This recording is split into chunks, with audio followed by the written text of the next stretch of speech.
Julian Theodore Hammond III was born on June 15, 1890 to Julian Theodore and Lillian and Crankshaw Hammond.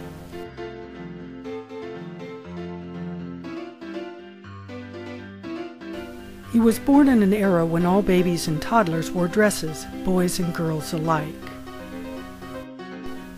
Young Julian thrived and soon was wearing short pants, another custom of the time, which he wore for many years.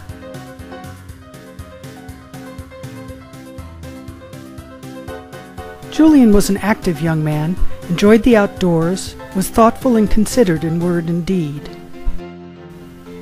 His pictures often depict him as brooding or deep in thought, and he was known for carefully considering what he was going to say before opening his mouth.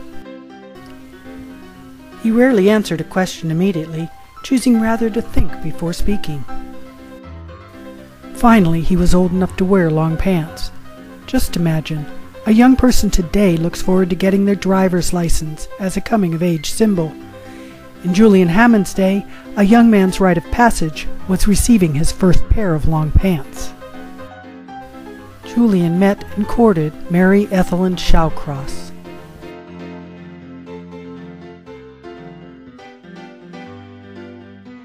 Julian and Mary were married in 1921. Over the next 10 years, they had 4 children, 3 of whom lived to adulthood.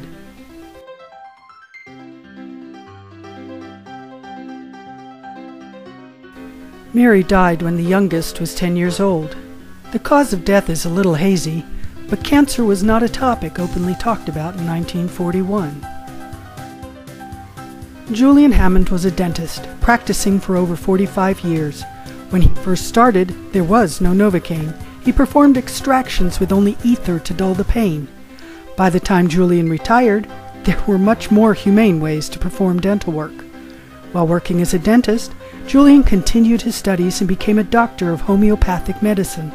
He was probably quite good at both because many patients came to him for both oral and physical healing. The Hammonds lived outside of Philadelphia on the farm. That's where I first met Julian. He was an old man by then, retired from the dentistry in the United States Navy, although he still had patients in the community who came to him for homeopathic remedies. He had also remarried by then. Julian didn't speak much, apparently preferring to listen. I was young enough to sit on his lap, and I remember that he was soft and pillowy, like one's favorite comfy chair. I went to the farm 2 or perhaps 3 times. By then, Julian was getting frail, and he and his wife talked about moving into town.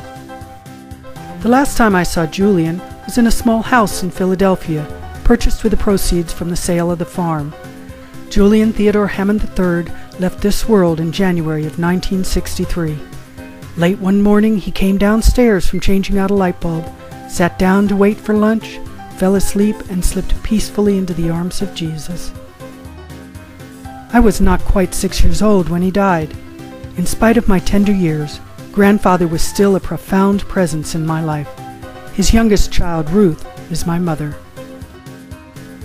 Julian Theodore Hammond III lives on in the memories of his 2 living children, his 11 grandchildren, and over 20 great-grandchildren.